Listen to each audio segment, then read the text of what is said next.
Warning: the following film contains content or materials that may not be suitable for all viewers. The following may also contain content or materials that may be for mature audiences only. Viewer discretion is advised. Welcome to Unspoken, Unknown, Untold. I am Keeper, the guardian of all things hidden. I hope you enjoy immersing yourself in tonight's most sweetest dreams or most tantalizing nightmares. Cat and Mouse in Partnership by the Brothers Grimm. A certain cat had made the acquaintance of a mouse and had said so much to her about the great love and friendship she felt for her that at length the mouse agreed that they should live and keep house together. "But we must make a provision for winter, or else we shall suffer from hunger," said the cat, "and you, little mouse, cannot venture everywhere, or you will be caught in a trap some day." The good advice was followed, and a pot of fat was bought, but they did not know where to put it. At length, after much consideration, the cat said, "I know no place where it will be better stored up than in the church, for no one dares take anything away from there. We will set it beneath the altar and not touch it until we are really in need of it." So the pot was placed in safety, but it was not long before the cat had a great yearning for it and said to the mouse, "I want to tell you something, little mouse. My cousin has brought a little son into the world and has asked me to be godmother. He is white with brown spots, and I am to hold him over the font at the christening. Let me go out today, and you look after the house by yourself." "Yes, yes," answered the mouse, "by all means go, and if you get anything very good, think of me. I should like a drop of sweet red christening wine too." All this, however, was untrue. The cat had no cousin and had not been asked to be godmother.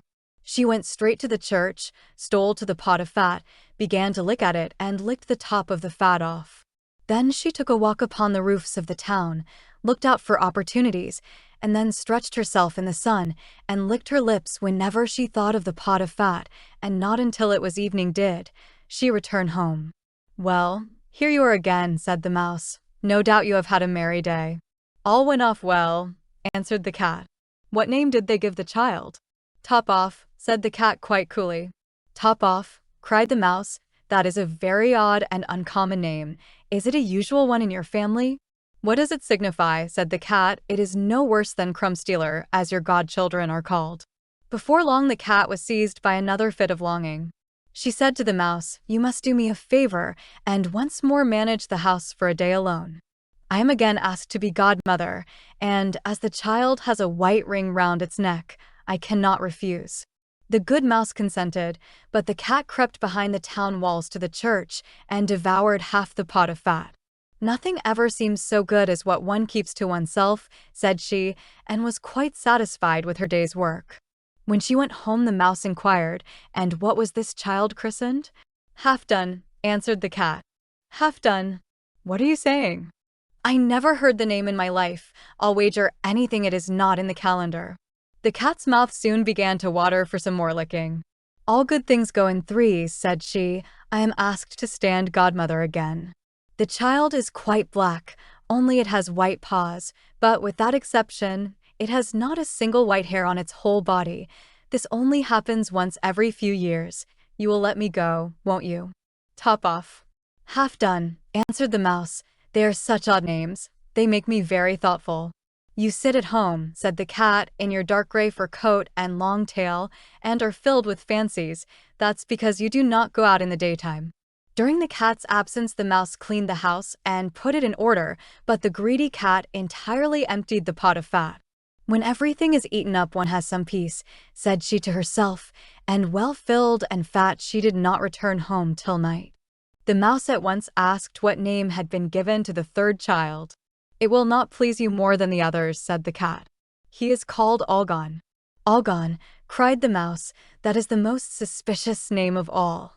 I have never seen it in print. Allgone, what can that mean?" And she shook her head, curled herself up, and lay down to sleep. From this time forth no one invited the cat to be godmother, but when the winter had come and there was no longer anything to be found outside, the mouse thought of their provision and said, "Come, cat, We will go to our pot of fat which we have stored up for ourselves. We shall enjoy that." "Yes," answered the cat, "you will enjoy it as much as you would enjoy sticking that dainty tongue of yours out of the window." They set out on their way, but when they arrived, the pot of fat certainly was still in its place, but it was empty. "Alas," said the mouse, "now I see what has happened. Now it comes to light. You are a true friend. You have devoured all when you were standing godmother. First top off, then half done then." "Will you hold your tongue?" cried the cat. "One word more and I will eat you too." All gone was already on the poor mouse's lips. Scarcely had she spoken it before the cat sprang on her, seized her, and swallowed her down. Verily, that is the way of the world.